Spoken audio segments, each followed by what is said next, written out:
In case you missed it, yesterday the New York Times announced that Dr. Rochelle Walensky, head of the CDC, has instructed her staff to begin the process of reorganizing the agency into a more responsive and public health centered agency.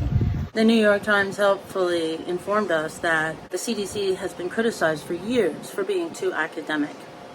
Yeah, it seems weird, because the Bill Gates Foundation and I think part of the UN did a drill in November of 2019 in New York City, a full pandemic drill for something similar to SARS-CoV-2, and they kind of acted like they knew everything that needed to happen.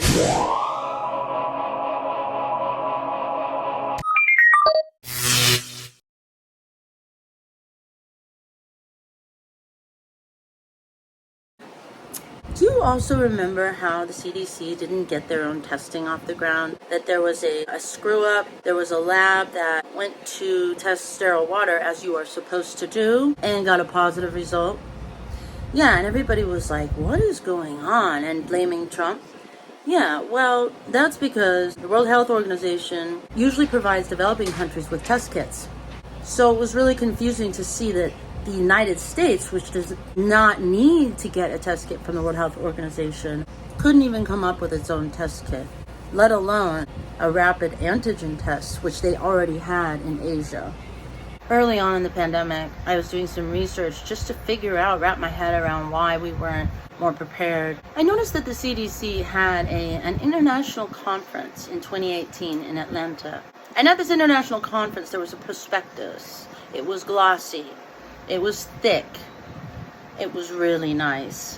One of the chapters, based on a workshop, was looking at Taiwan's best practices for SARS-CoV-1 and learning from them. Well, the Taiwanese had already had negative airflow, which means that nothing escapes the room where a virus patient is being cared for. We didn't do that. We could have had dedicated hospitals like they had in Taiwan. We didn't do that. We didn't have rapid antigen tests like they had in Taiwan. We didn't do that. And now finally, 2.5 years later, the CDC is doing a soft leak through the New York Times admitting that they screwed up. Yeah, we already knew that. Hey everybody, it's Tatiana with Back to Facts. I just wanted to take a moment to ask you to like, share, comment, and subscribe, and tap the bell for notifications so you don't miss any videos. And thanks for being part of the Back to Facts community. See you soon.